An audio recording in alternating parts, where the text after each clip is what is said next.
Shalom a todos, me da mucha alegría poder compartir desde este lugar sagrado la clase que fue anunciada, ¿verdad? La tercera reforma, esta vez en su quinta entrega. Impresionante, ¿no? Yo pensé que iba a ser una sola clase, vamos por 5, ¿verdad? Eso es importante, sumamente importante, que los que no vieron la clase pasada, que fue entregada en New York este pasado sábado en la tarde. La clase está en YouTube, la clase está en live stream también, en el canal de live stream, en el canal de YouTube. Eso es críticamente importante que la vean, sumamente importante que la vean, esa clase de la semana pasada. Y sobre la base de lo que ya hemos venido enseñando, es que estamos construyendo la clase de hoy. Es decir, la tercera reforma, quinta parte. Lógicamente, si hablamos de una tercera reforma, es porque existen dos previas. ¿Verdad que sí? No se puede hablar de tres sin que el cerebro piense que hay dos previas. ¿De cuál fue la primera reforma? Es exactamente lo que hemos venido hablando desde un principio.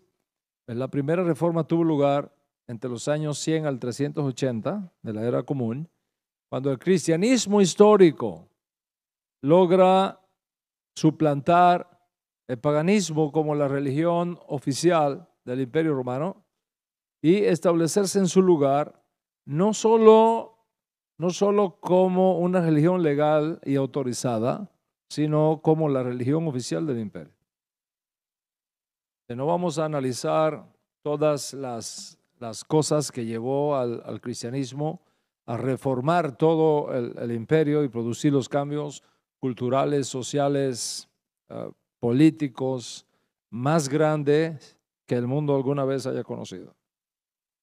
Es un tema extraordinario, pero nos tomaría muchísimo tiempo analizarlo académica e históricamente. ¿Cuáles fueron todas las causas que hicieron posible eso? Sin embargo, debido a la importancia que tiene, voy a tratar de resumir aquellos aspectos que fueron críticos en ese proceso de reemplazo, de subversión del paganismo como la religión del imperio romano de aquella época. Varios factores fueron decisivos. Voy a mencionar lo siguiente. En primer lugar, hay una ley universal muy interesante. Esa ley es la ley de que no existen espacios vacíos. ¿Okay? No existen espacios vacíos. Basta estudiar la historia para uno darse cuenta que cuando desaparece la influencia de un imperio mundial y se crea un vacío, otro imperio surge para llenarlo. Entonces, en la vida no hay espacios vacíos. No hay espacios vacíos. Cuando esos espacios vacíos se dan, algo o alguien lo llena. Y eso es exactamente lo que ocurrió. El judaísmo no subvirtió el paganismo. El judaísmo no fue capaz de erradicar el paganismo del Imperio Romano, porque lamentablemente, para bien o para mal, el establishment judío de aquella época no tenía mucha intención en tal obra. ¿Y cuál es la ley de los espacios vacíos? Que cuando alguien no hace el trabajo, otro lo hace, ¿verdad? Otro lo hace.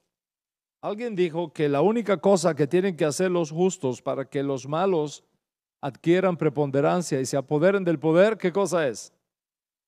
No hacer nada. No hacer nada. Si los justos no hacen nada, alguien lo va a hacer. ¿Y quiénes existen si no hay justos? Los injustos. Los injustos.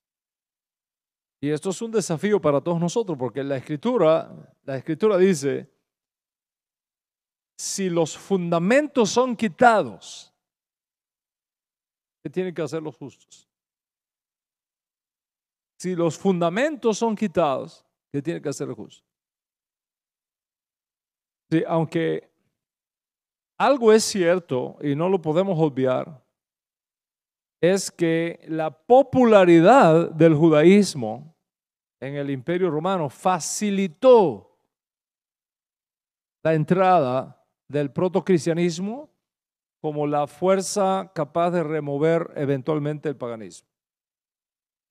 Tenemos evidencias históricas de cómo muchos paganos fueron traídos cercanos a la sinagoga.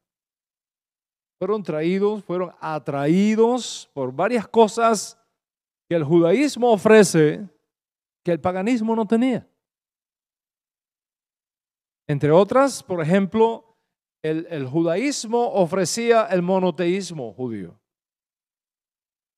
El monoteísmo.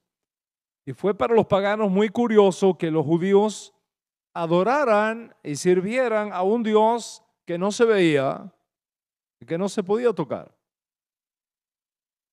Y eso sin duda es el aporte más grande que el judaísmo ha hecho al mundo. La racionalización de lo abstracto de Dios. Y esa racionalización de lo abstracto del Dios de Israel fue lo que atrajo la curiosidad de los paganos por ver si podían tener una razón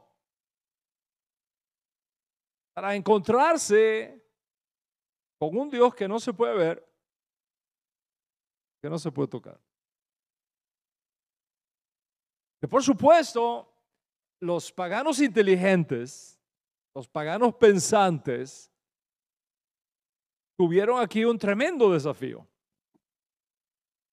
Un tremendo desafío, porque cuando ellos van a la sinagoga judía, ellos se encuentran que el judaísmo enseña, no te harás imagen de ninguna cosa que está arriba, ni ninguna cosa que está abajo.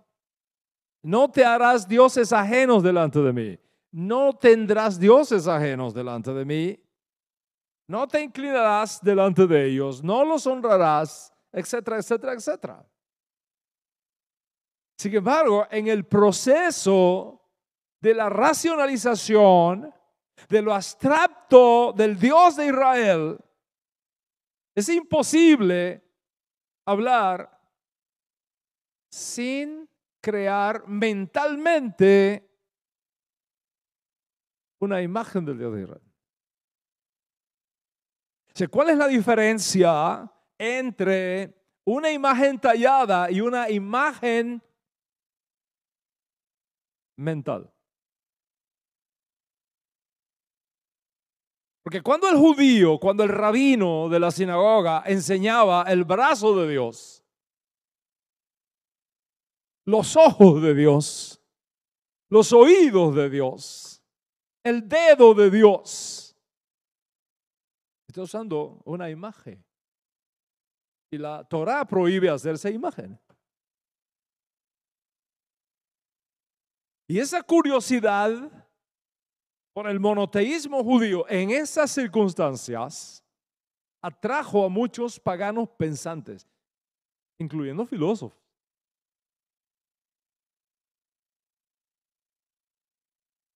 Y segundo, el judaísmo ofrecía algo que ellos no tenían: el sentido de comunidad que brindaba la sinagoga, el sentido de comunidad que ofrecía la sinagoga judía.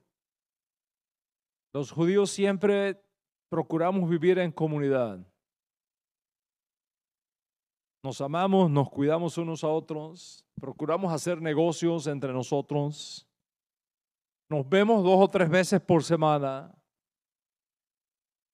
especialmente en Shabbat. Nos pasamos prácticamente el día entero en Shabbat juntos, compartimos, comemos, bebemos, nos reímos, nos contamos cuentos e historias, socializamos. Ellos no tenían eso. El judaísmo ofrecía eso. De hecho, el judaísmo mantuvo las reuniones sinagogales abiertas a los paganos que deseaban asistir y explorar el judaísmo con una motivación pura. No solamente eso, los oficiales de la sinagoga tuvieron cuidado de tener traductores que facilitaban el entendimiento en la lengua vernácula de la enseñanza hebrea que se daba en el servicio sinagogal. Que primero se enseñaba en hebreo, después se traducía a la lengua vernácula, para que la gente que asistía entendiera.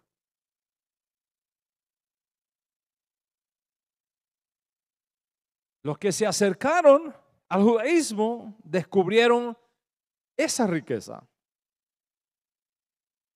Descubrieron esa riqueza ética que el judaísmo tenía. Y todo eso aportaba un sentido de comunidad y un sentido de pertenencia que los paganos no tenían en su religión. Sin embargo, esto no fue suficiente para que el judaísmo erradicara el paganismo del Imperio Romano, toda vez que, aunque muchos paganos se acercaron al judaísmo, incluso algunos se hicieron judíos. Famoso caso de Onkelos. Eran una minoría. La mayoría de los paganos del imperio veían al judaísmo con suspicacia. Con suspicacia. Muchas prácticas judías parecían repugnantes a los paganos. Especialmente la circuncisión de los niños, por ejemplo, a los 8 días de nacido. Los paganos interpretaban la circuncisión de un niño judío como algo cruel, bárbaro. Y sumemos a eso el hecho de que los judíos se mantenían mayormente aislados de los paganos por nuestras estrictas leyes de Kashrut, nuestras leyes alimenticias. Y además de eso, para los paganos trabajar todos los días de la semana era señal de prosperidad. Dejar de trabajar todo un día, como era el caso del judío, no era visto con buenos ojos. Y el Shabbat judío le resultaba ilógico, impracticable. Y por otro lado, el judaísmo con la mira de mantenerse lo más puro posible, hacía un enorme esfuerzo por no mezclarse, por no juntarse con los paganos, de no socializar con los paganos, de no entrar siquiera bajo el techo de un idólatra, porque eso iba a facilitar que los hijos se conocieran, se enamoraran y como resultado iban a surgir matrimonios mixtos que darían al traste con ese sentido de santidad de la nación de Israel como una nación separada del resto para propósitos únicos y sagrados. Incluso el judaísmo, los grandes maestros del judaísmo prohíben el uso de vino producido o manipulado por paganos, con la mira de no fomentar lazos sociales demasiado familiares que acerquen a los niños judíos a las niñas de los paganos y a los niños paganos de las niñas judías. Esto era como un cerco de protección. Y eso hacía prácticamente imposible para el judaísmo de entonces interactuar de una forma significativa al punto de ser causal en la erradicación del paganismo. No sucedió así con el cristianismo, ni con el protocristianismo primero, ni con el cristianismo después.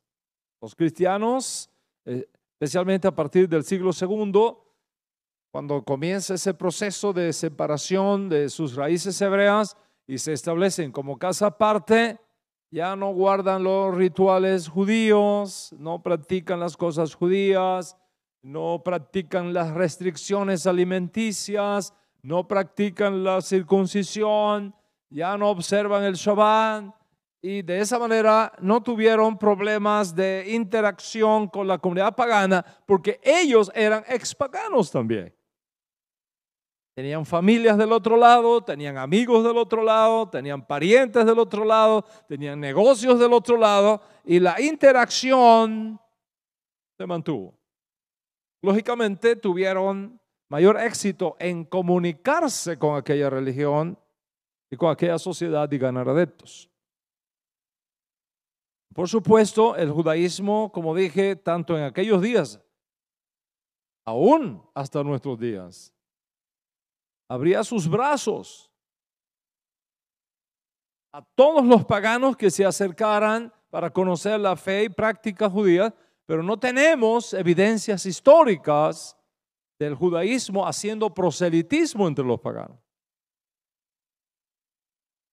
Tenemos registros históricos que demuestran que muchos paganos del Imperio Romano se convirtieron al judaísmo y fueron admitidos en la comunidad judía, si como justos de las naciones o como prosélitos.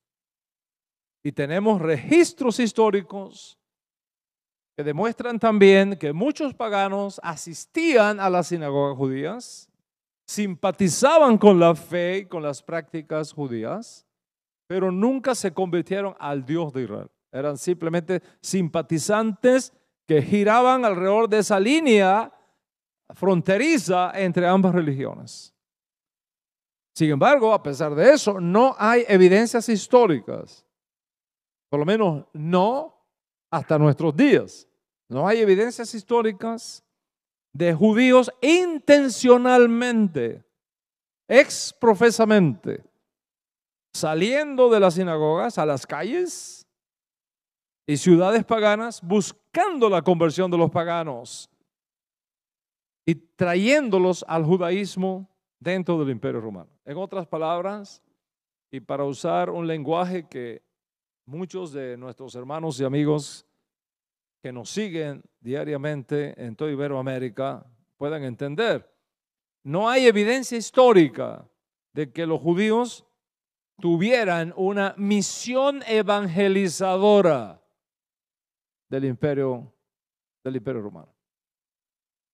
El judaísmo de alguna manera prefirió creer que si Dios quería que los paganos conocieran al judaísmo y se convirtieran al Dios de Israel, Dios mismo los traería y ellos lo recibirían, pero no vieron la necesidad de ir a buscarlos con un plan concreto de alcance.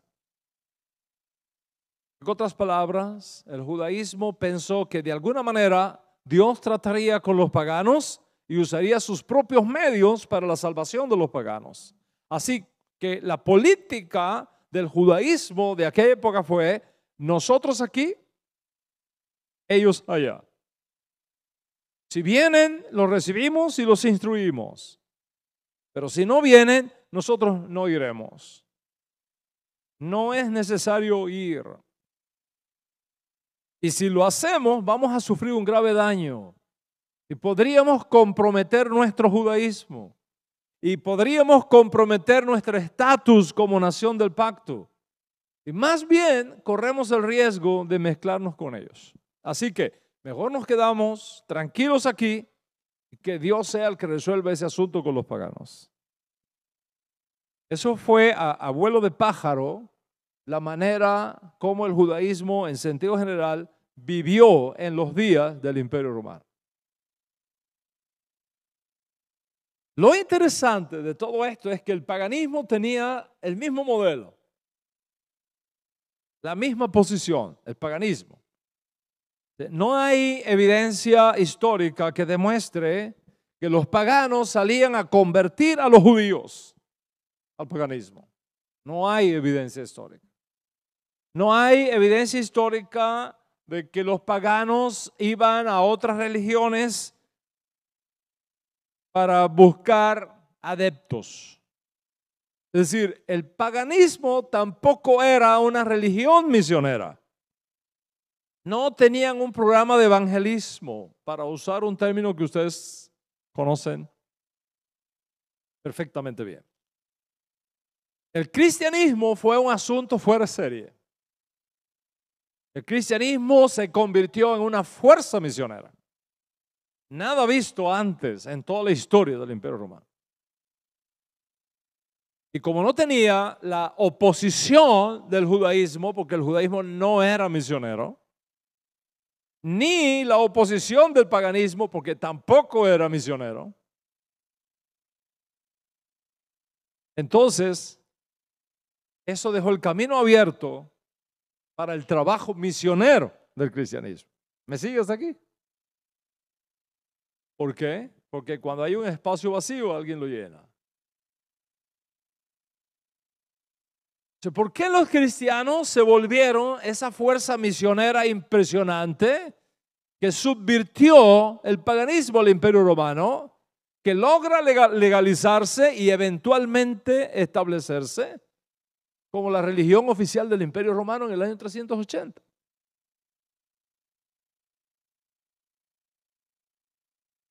La respuesta es muy simple.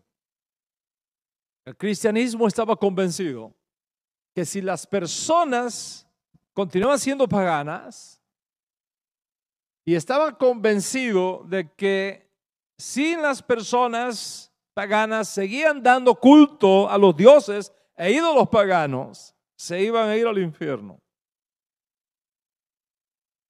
y no tendrían parte en el mundo por venir. ¿De dónde aprendieron ellos del Geinón? ¿De dónde aprendieron ellos la idea de un mundo por venir? Esa es la herencia del judaísmo. Lo aprendieron del judaísmo. Lo que el judaísmo cayó, el cristianismo lo propagó.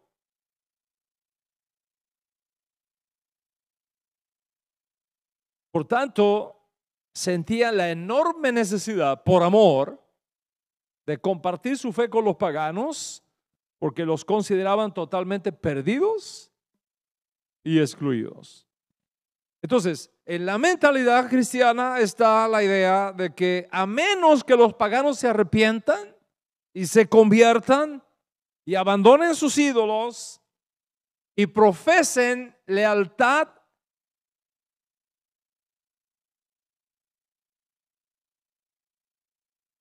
y tengo que decir el nombre porque así es como ellos lo presentaron, Jesús Cristo,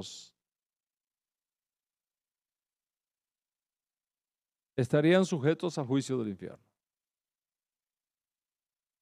Y esta es la manera como los cristianos pensaban, esta es la manera como los cristianos enseñaban, y por lo tanto ellos se sentían comprometidos con hablar de su nueva fe a los paganos, que en la mayoría de los casos era su propia familia. Como el Dios de Israel era invisible, tal Dios era incomprensible para la mayoría de los paganos.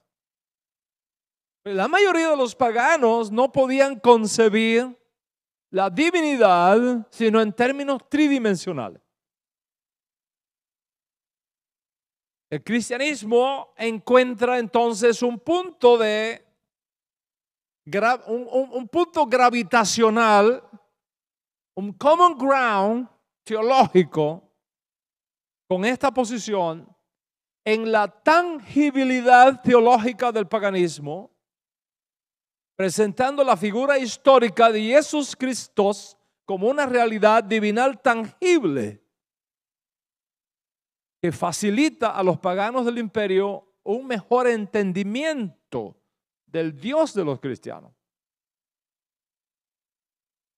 Jesús de Nazaret, el Mesías judío, fue adaptado a la mentalidad de los paganos. Jesús de Nazaret, Yeshua HaMashiach, fue editado de una forma que fuese aceptable por los paganos en su mentalidad y en su cultura, y creando ese puente resultó mucho más fácil para los paganos entender el mensaje cristiano. Y de esta manera, un ex pagano, ahora cristiano, le hablaba a otro pagano porque conocía muy bien cómo pensaba, conocía muy bien cómo sentía y cómo vivía ese pagano, por cuanto él mismo era pagano antes. Y uno le hablaba al otro, y el otro al otro, y el otro al otro, y otro a otros, y a otros y a otros. Una mujer convertía a una mujer, el marido a sus amigos. Y en la fuerza de, digámoslo así, del machismo señorial del imperio que había en aquella época, cuando un hombre, cuando el cabeza de familia se convertía, todo el mundo en la casa lo seguía. Lo seguía la mujer, lo seguían los hijos, todo el mundo lo seguía.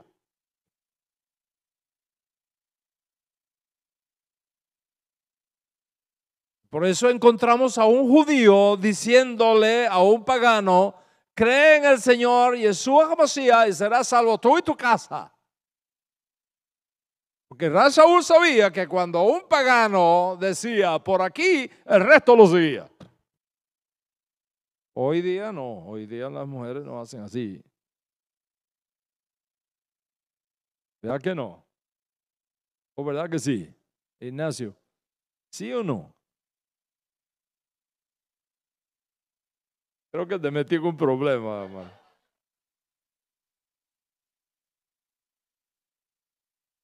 Entonces se creó toda una red de transmisión, de comunicación impresionante. Impresionante. No había forma, no había manera de detener aquello. Lo tapaban por un lado y salían por 3. Lo tapaban por 3, salían por 10. Porque no hay ejército en el mundo que pueda controlar a una población. Hay un guardia por cada 1000 habitantes. Hay un policía. ¿Cuántos policías tenemos aquí en la ciudad? Tú no puedes tener un policía para cada persona. Tú no puedes controlar una por una a todas las personas. Imposible. Entonces, los cristianos no se reunían en edificios públicos como sucede hoy día. Se reunían en las casas. No hay evidencia histórica de la construcción de templos cristianos antes del año 250 de la era común. No hay evidencia histórica. No existían templos cristianos antes del año 250. Entonces, ¿dónde se reunían? En las casas. En las casas. ¿Y cuántas personas caben en una casa? Por muy grande que fuese. 10, 15, tal vez 20 personas. Esas casas se convirtieron en redes de educación. Se convirtieron en redes de convivencia. Se convirtieron en centros de participación. Y para usar un lenguaje que ustedes allá entienden perfectamente, se convirtieron en centros de evangelismo explosivo.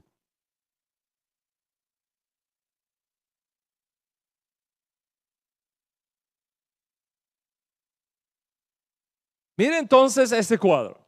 El judaísmo no es misionero. El cristianismo sí.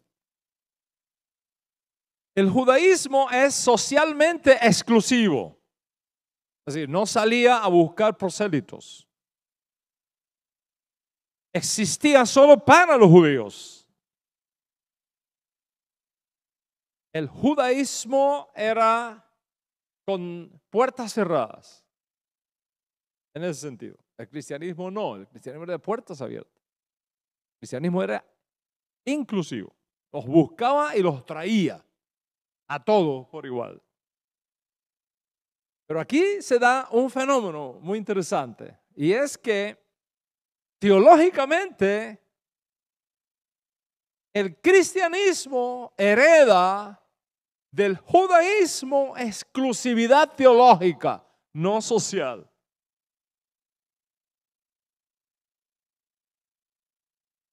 Yanchi, ¿me está siguiendo? ¿Sí? ¿Qué cosa es esto? ¿Qué cosa es exclusividad teológica? La exclusividad teológica es esta. Usted solamente puede adorar, temer y servir al Dios de Israel. Lealtad absoluta a un solo Dios. El cristianismo heredó eso del judaísmo. Y en ese sentido, a pesar de ser inclusivo socialmente, teológicamente era exclusivo también. En otras palabras, hacerse cristiano significaba abandonar toda lealtad a los dioses. Hacerse cristiano significaba abandonar toda lealtad a los dioses personales, a los dioses familiares, a los dioses imperiales y convertirse a uno nuevo. Solo y único Dios. Y rendir culto solo al Dios proclamado por los cristianos. Y en ese sentido, el cristianismo es teológicamente exclusivo, aunque socialmente es abierto e incluye a todo el mundo. ¿Me está siguiendo? Así que, diferenciándose del judaísmo, siendo una religión misionera y evangelística, por un lado, y por lo otro, compartiendo con el judaísmo su exclusividad teológica, el cristianismo no tenía competencia en el imperio. No tenía competencia. De haber sido evangelístico, pero no exclusivo, sin duda habría ganado adherentes. Pero el paganismo habría seguido siendo la religión del imperio. En otras palabras, los paganos habrían adorado al Dios de los cristianos como otro Dios más. Entre los muchos que tenían, otro ídolo más como Júpiter, como Apolo, como Diana, como Mitra, etc. De haber sido evangelístico y no exclusivo. Eso es todo lo que habría pasado. Por otro lado, si el cristianismo hubiese sido exclusivo, pero no evangelístico, el cristianismo se habría quedado aislado dentro del imperio. Se habría quedado aislado, como se quedó el judaísmo. En otras palabras, habría continuado siendo una religión marginal más, sin afectar al paganismo de forma sustancialmente magnífica. Entonces, ¿qué pasó? Que la herencia judía facilita al cristianismo realizar su trabajo de una manera única en la historia. Y eso lo hereda el cristianismo del judaísmo. El cristianismo hereda del judaísmo su elevado código de ética familiar. El cristianismo hereda del judaísmo su elevado código de ética social. El judaísmo legó al cristianismo por la vía sinagogal la experiencia de tener una comunidad, de reunirse al menos una vez por semana, de participar en comidas festivas, de cantar juntos, de adorar juntos. En otras palabras, el cristianismo heredó del judaísmo una religión que afectaba cada una de las áreas de la vida de una persona. A nivel familiar, a nivel matrimonial, a nivel económico, a nivel social. Y eso hizo una enorme diferencia. Así que, heredando esto del judaísmo y ofreciendo la experiencia de una vida comunitaria, un sentido de pertenencia, un sentido de pueblo, el cristianismo fue cada vez siendo más popular en el imperio.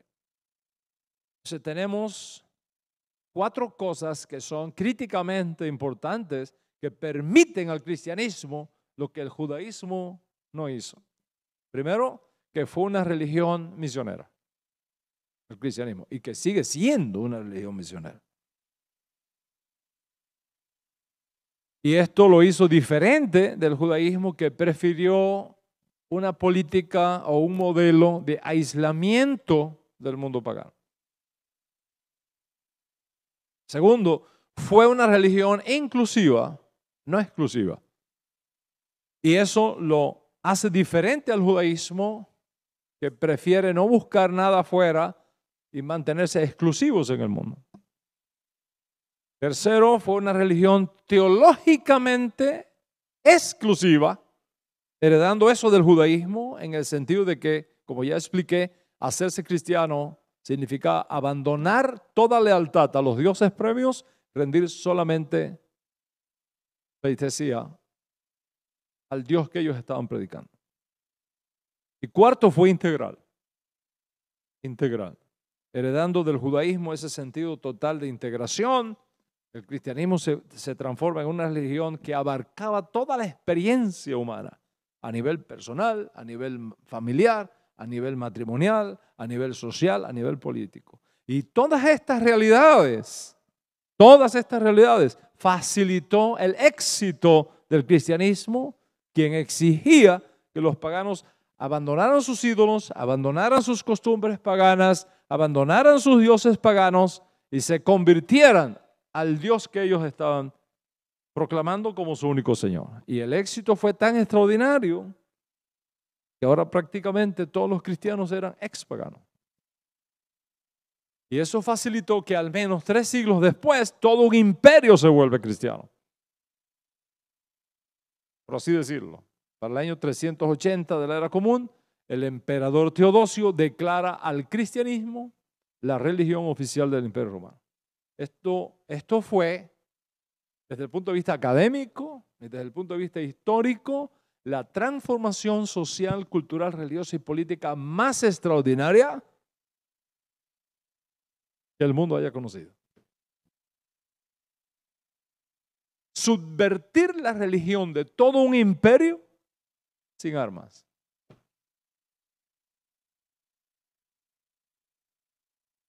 Y eso, a esa transformación llamamos la primera reforma. ¿Qué pasó? El poder siempre tiende a corromper si no se toman las medidas apropiadas. El cristianismo, que en un momento dado se vuelve la fuerza social y cultural más poderosa de la historia, comienza a dar traspiés. Y eso fue observado por un monje católico de la orden agustina llamado Martín Lutero. Se retira a un monasterio, se dedica al estudio de la Biblia hebrea, se dedica al estudio del Nuevo Testamento griego, y como todo alemán inteligente, comparando lo que él leía en la Biblia con lo que estaba pasando en la iglesia, se dio cuenta que no había coincidencia, que había graves grietas éticas, teológicas, y empíricas. Lutero no podía concebir la salvación por las obras cuando su entendimiento era que la salvación viene por la fe, como había enseñado y como él interpretaba de las cartas del Rabí Shaul de Tarso. Y como resultado de toda esa reflexión teológica, en ese tiempo de búsqueda, él llega a la conclusión de que la iglesia necesita una total transformación. Para bien de Lutero, la imprenta acaba de inventarse en Alemania, en Europa.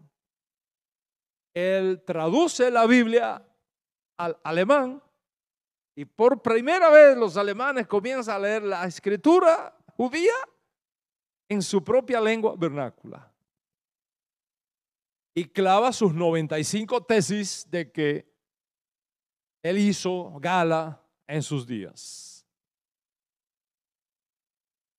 La gente le creía al sacerdote del pueblo, pero no tenía convicción propia porque no podían leer la Biblia.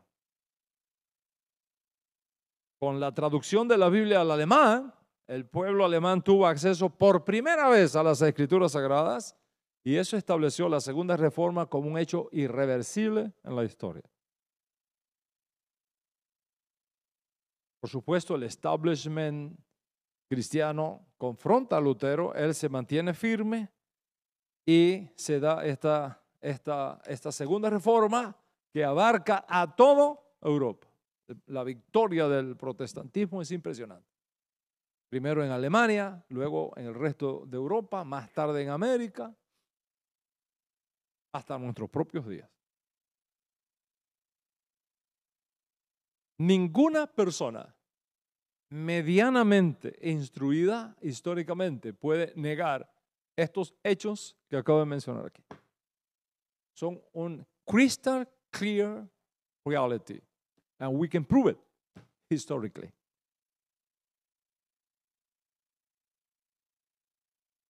Entonces, si el cristianismo, ya sea por la vía de la iglesia católica o ya sea por la vía de la iglesia protestante o evangélica, es la madre de estas dos reformas, ¿por qué se requiere una tercera?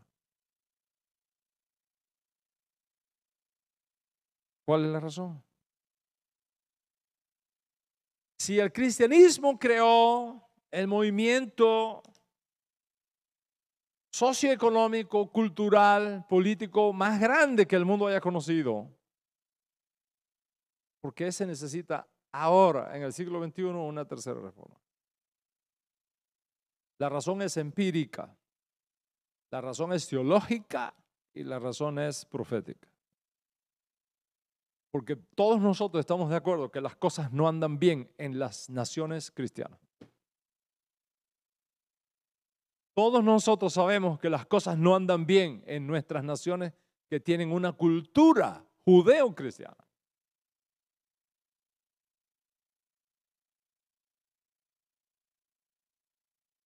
Desempleo, criminalidad, corrupción política, corrupción administrativa, inseguridad, falta de oportunidades para la juventud, narcotráfico, crisis educacional, falta de vivienda, insalubridad, desnutrición, ingresos per cápita paupérrimos, niveles de pobreza en la mayoría de los ciudadanos iberoamericanos, países donde 2, 3, 4 familias se llevan el 95% de la riqueza,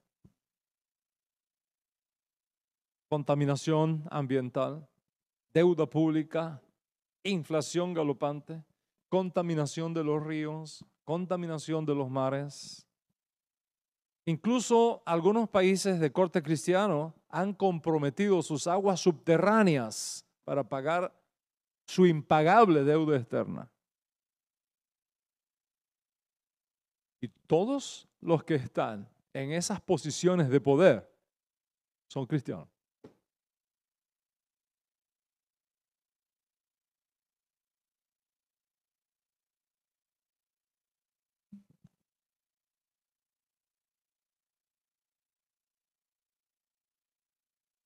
incluyendo nosotros aquí en Estados Unidos, incluyendo países cristianos en Europa como Francia, como España, Italia, Inglaterra. Hay una cantidad de datos aquí que no quiero abrumar. ¿Qué tipo de hombre está creando la cultura cristiana en pleno siglo XXI?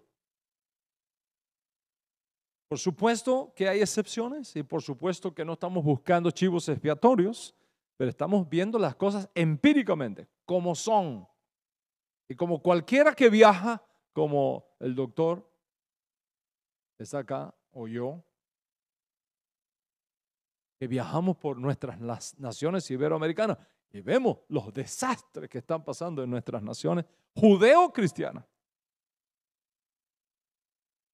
Y el problema mayor, Villarreal, el problema mayor no es ni siquiera, fíjate, ni siquiera nuestros gobernantes, que son un problema, pero ni siquiera nuestros gobernantes, sino el tipo de pueblo, la materia prima biológica que llevan a esos gobernantes al poder.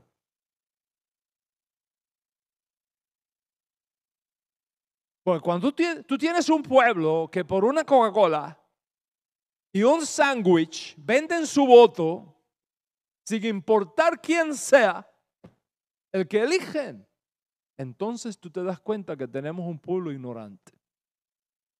Y la ignorancia mata a los pueblos. Como decía ese gran hombre del Caribe, que no quiero mencionarlo para que no me digan chauvinista. Ser cultos para ser libres. Ser cultos para ser libres. Un pueblo culto, tú no lo puedes engañar. Un pueblo inteligente, un pueblo que lee, un pueblo que conoce, tú no lo puedes engañar. Mi pueblo perece por falta de conocimiento. Entonces, estamos creando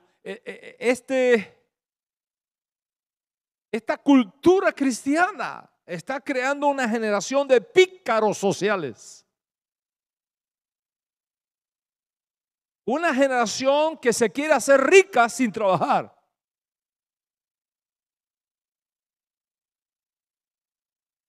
Que lo único que quieren es llegar al poder para hacerse ricos.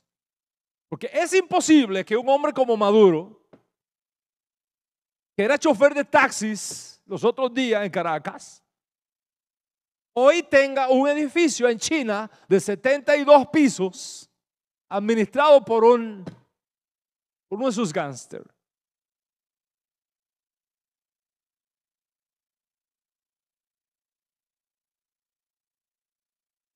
I had to hold myself. Y Maduro dice que es cristiano, que anda con el Cristo en la mano. El Cristo de Chávez.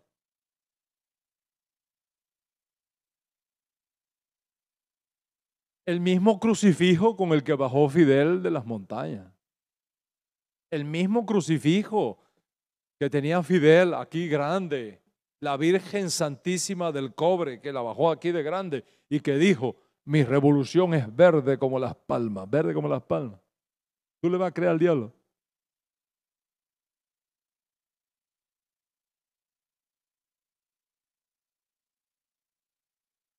Y este cristianismo, desde el punto de vista social, ha venido creando una generación que vive robando.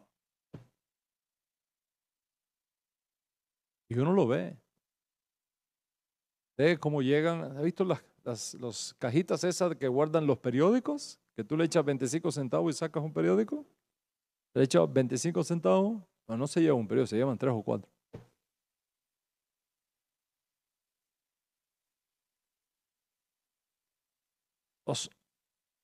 Los administradores de los hospitales son empresarios millonarios. El Estado manda una cantidad de recursos a nuestros hospitales. Impresionante. Ninguno, el 5% si acaso llega al paciente enfermo. El resto se lo roban en el camino. y lo venden por debajo de la mesa. Por eso es que nuestros hospitales en América Latina están crisis de salubridad, crisis de enseres, crisis de sábana, crisis de medicamentos quirúrgicos esenciales, crisis de laboratorio, porque todo se lo roban. Y todos son cristianos.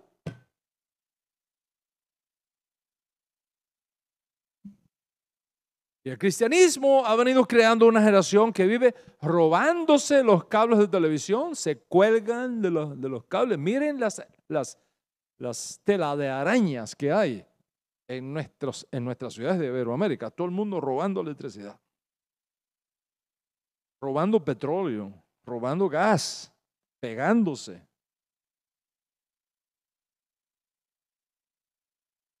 Falsificando impuestos fiscales. Los políticos cometen fraude y son permisivos y no son penados. Y pareciera que todo el mundo lo hace y deshace y se vuelven inmunes al sistema legal. Y se ha venido creando una generación donde nuestros niños cada vez leen menos y cada vez son más traídos por las fuerzas de la ciencia ficción, de los juegos de internet, de la materia prima que le vendemos al Japón y Japón nos lo envuelve, nos los devuelve hecho un aparatico. Le vendemos nuestros desechos y nuestra basura por centavos y nos devuelven esa basura convertida en un aparatico por cientos de dólares.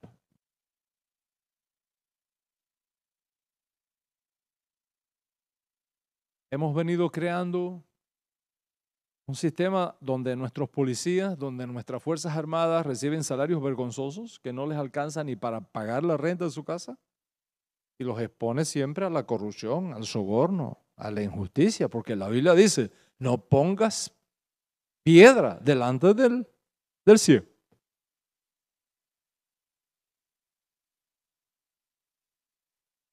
Los maestros de la escuela pública en la mayoría de nuestras naciones son los más mal pagados, comprometiendo nuestro sistema educacional. Hoy día hay muchachos nuestros en América Latina que para graduarse de la universidad pública necesitan 10, 15 años. Porque es un problema tras otro, que la huelga de los maestros, que no hay libros, que la huelga de los secretarios, que la huelga de los buses, que la huelga, y le meten 15 años para graduarte de la universidad.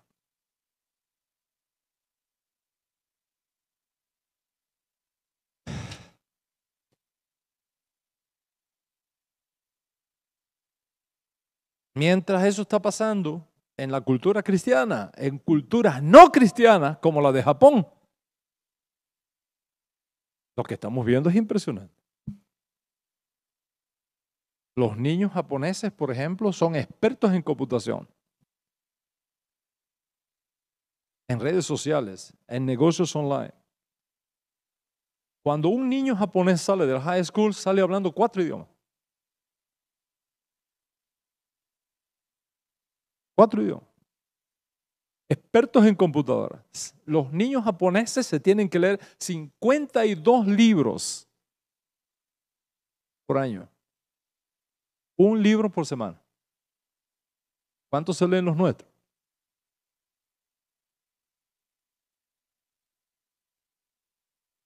Son especialistas en hacer negocios con su iPhone.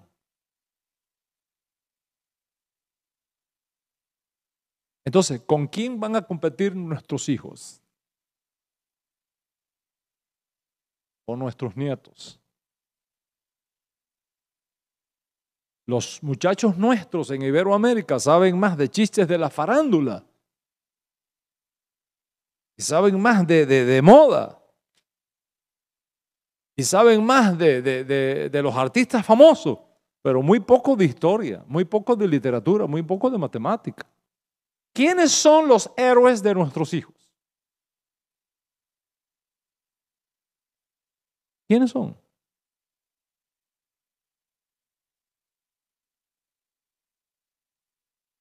Nuestros muchachos, si algo no pasa, van a dejar de ser Homo sapiens y se van a convertir en Homo videos.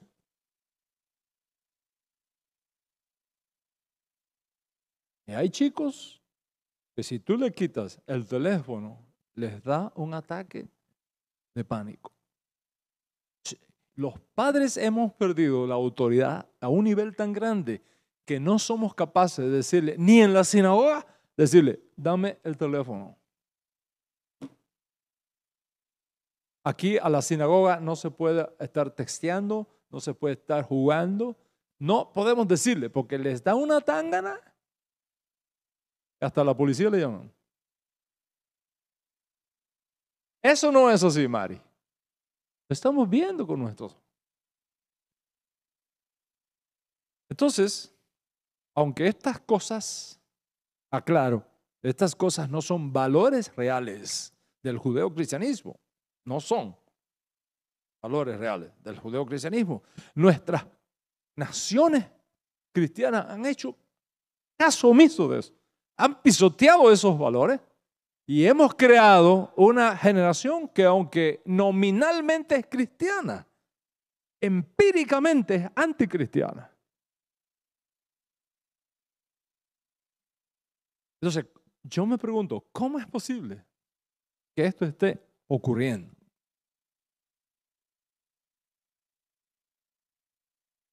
Vamos a ir muy lejos. República Dominicana. Un país tan lindo, tan hermoso, tan maravilloso que los cubanos amamos tanto porque le debemos mucho a República Dominicana con el generalísimo Gómez, con el indio Atuey, etc. Los cubanos que están aquí conocen esa historia. La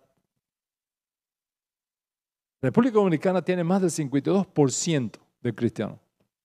52% de cristianos. Es una nación judeo-cristiana, República Dominicana. Y de esa población judeo-cristiana, 52% son evangélicos, según las estadísticas. Sin embargo, la tasa de desempleo en los jóvenes supera el 14% de la población laboral. Y según una de las últimas estadísticas que se hicieron, 31% de los jóvenes dominicanos no tienen trabajo. En edad laboral, no tienen trabajo. Y entre las mujeres, el 28%. 25% de los embarazos que ocurren en República Dominicana se dan en niñas menores de 15 años. 25%. 60% de los jóvenes dominicanos se quieren ir del país. 47% de los adultos dominicanos se quieren ir del país. 30% de la población dominicana no tiene acceso en el siglo XXI a la energía eléctrica. La deuda pública supera el 50% del Producto Interno Bruto. Quiere decir que el 50% de los 7,000 millones de dólares que genera el fisco nacional tiene que irse a pagar la deuda externa. Y cada año hay que subsidiar algunos sectores, como el eléctrico, con más de 1,000 millones de dólares. Más del 30% de la población dominicana no tiene acceso a la salud médica. 300,000 niños en una nación cristiana como República Dominicana han sido identificados como esclavos laborales por la UNICEF. 300,000 niños en trabajo definido por la UNICEF como esclavizante.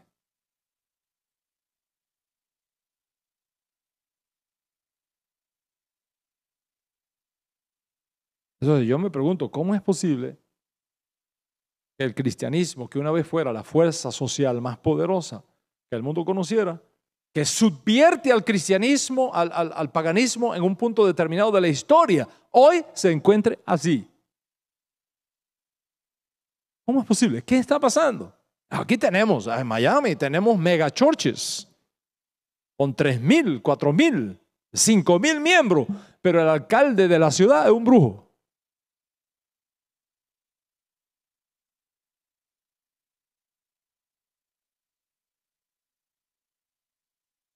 ¿Cómo es posible que un país judeo cristiano como Cuba pueda haber soportado por más de 60 años un sistema esclavizante y anticristiano?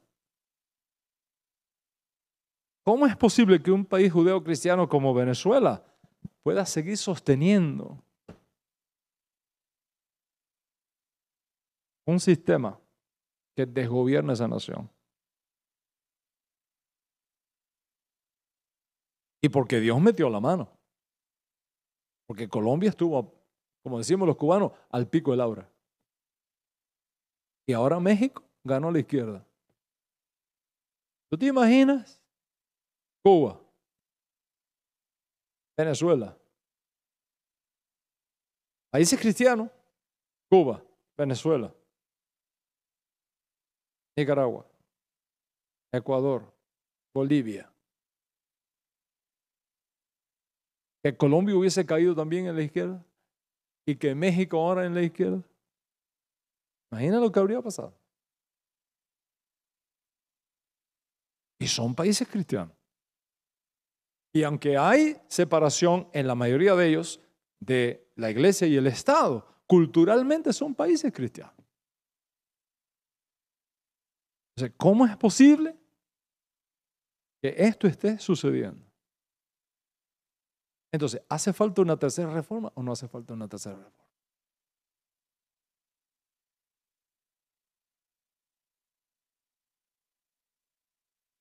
La pregunta no es, después de entender esto, la pregunta, Alfredo, no es si hace o no falta. Pues, creo que todos estamos claros. ¿Qué hace falta? La pregunta es, ¿cuándo? ¿Y quiénes la van a producir?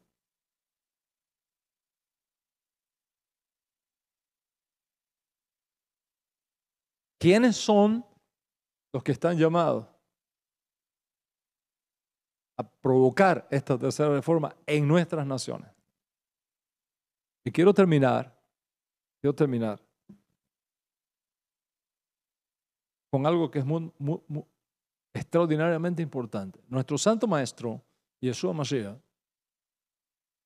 maestro justicia de Israel y del mundo, dijo, cuando el Mesías venga, es lo que dijo el Ribi, cuando el Mesías venga, se sentará en su trono de gloria.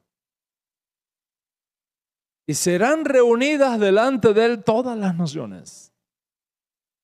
Todas las naciones. Y habrá una separación. Unas van a estar del lado izquierdo y otras van a estar del lado derecho. Las que están del lado derecho van a recibir el reino. Un reino extraordinario, la edad mesiánica.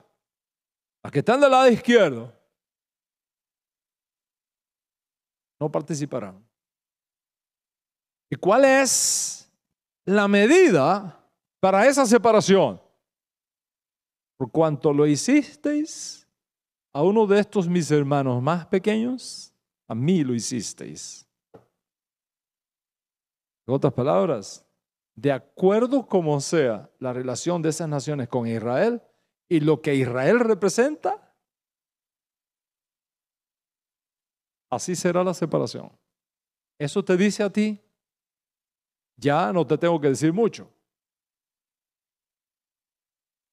¿Quiénes son los que van a causar la tercera reforma? ¿Quiénes son los que tenemos la responsabilidad de esa tercera reforma?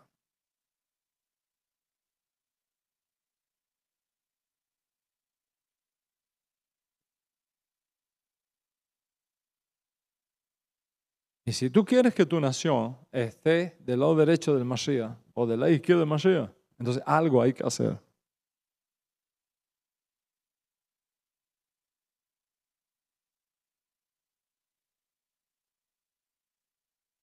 Decía Gilel de Babilonia en su enseñanza, una generación antes de Yeshua: si no somos nosotros, ¿quiénes? Y si no es ahora, ¿cuándo?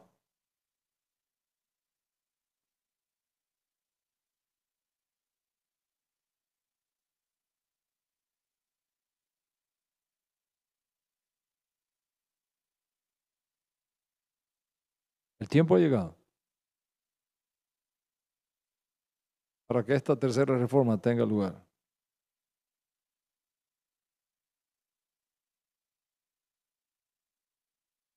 El tiempo ha llegado para que nuestras naciones se despierten y lleven a las sillas de poder y de influencia a hombres justos, temerosos de Dios, que gobiernen con la Biblia en la mano.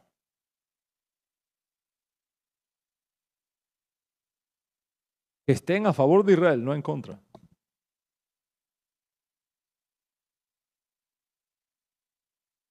Que tengan el valor de poner la embajada de su país en Jerusalén, no escondida allá en Tel Aviv.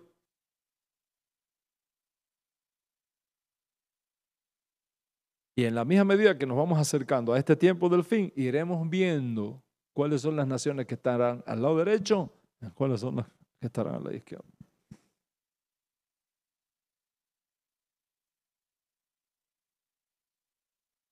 Para hacer eso, se requiere 3 lealtades: lealtad al Dios de Israel, lealtad a su Torah, a sus mandamientos, y lealtad a la demanda de la historia en este momento.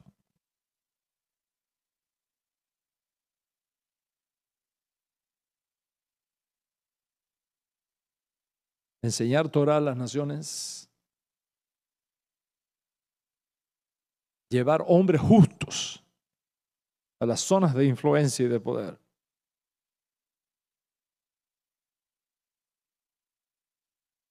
Es palabra de orden para que esta tercera reforma tenga lugar. Y tiene que empezar por nosotros. Tiene que empezar por nuestros barrios. Tiene que empezar por aquí. Ahora vienen elecciones en unos días. Hay un hombre justo en el distrito 10, nuestro aquí, con el perdón de ustedes, que tal vez, pero que sirva de ejemplo. Ahora vienen elecciones el día de hoy. Lo peor que usted puede hacer es no ir a votar. Porque ¿cuál es la ley de los espacios vacíos? Hace 25 años que un brujo está dominando el distrito 10. 25 años. Que un brujo ahí sentado, dominando. Y se ha levantado un muchacho que estuvo aquí con nosotros el año pasado, ¿fue? ¿El año pasado? Santa María. Santa María. Hombre justo, temeroso de Dios. Muchacho joven, con un mundo por delante. Que está dispuesto a gobernar con los principios del reino de Dios.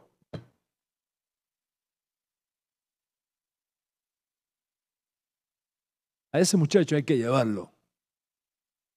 Hay que empujarlo, hay que orar por él. Se está enfrentando a un establishment impresionante. Y vamos a ver si antes de las elecciones lo traemos por acá, para que nos hable otra vez. Y si usted está en el distrito de él, vote por él. Juntos vamos a hacer que hombres justos se sienten en las sillas de poder y tomen el control del mundo. Como escribió Rabino Shaul en el primer siglo, la creación gime y aún está de parto, con dolores de parto hasta ahora, esperando que los hijos de Dios se manifiesten. Escrito está en nuestra Biblia hebrea: cuando gobiernan los justos, el pueblo está alegre. Cuando gobiernan los injustos, el pueblo gime. Si hay pueblos que gimen, es porque están gobernados por injustos. Y tenemos el derecho, por la Torá, de quitarlos del poder y reemplazarlos por hombres justos, con temor a Hashem y con Torá en sus manos. Esa es nuestra responsabilidad y ese es nuestro trabajo. Como dijo el Ribi, hay que hacer esto sin dejar de hacer aquello. Tenemos que seguir con el servicio de Torá, tenemos que seguir con nuestros rezos, tenemos que seguir con nuestro rollo de Torá, tenemos que seguir con nuestro kashrut, tenemos que seguir con todas nuestras cosas, pero no podemos olvidarnos que tenemos una responsabilidad con el mundo, porque ustedes son la luz del mundo y ustedes son la sal de la tierra. Si la sal pierde su sabor, ya no sirve más para nada. ¿Cuánto entendemos eso? Hoy la sedaká que se recoge, como es costumbre aquí en esta comunidad, y si ustedes de allá quieren hacerlo, lo pueden hacer también. Hoy la sedaká que se recoja en esta comunidad, como ustedes saben, no se queda acá, eso va para las naciones. Para sostener a hombres de Dios que con las uñas en las manos y sin recursos están sembrando Torá y cosechando reinos. Que el Eterno nos cuide, nos bendiga y nos proteja a todos.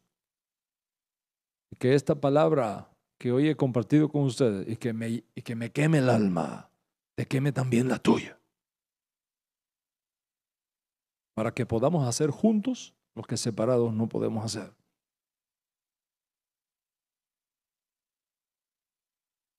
Que el Elohim de Israel bendiga tu casa, bendiga a tu familia.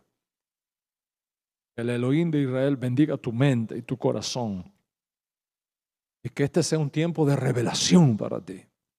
Un tiempo de compromiso y un tiempo de lealtad con la Torá, con Hashem y con nuestras naciones.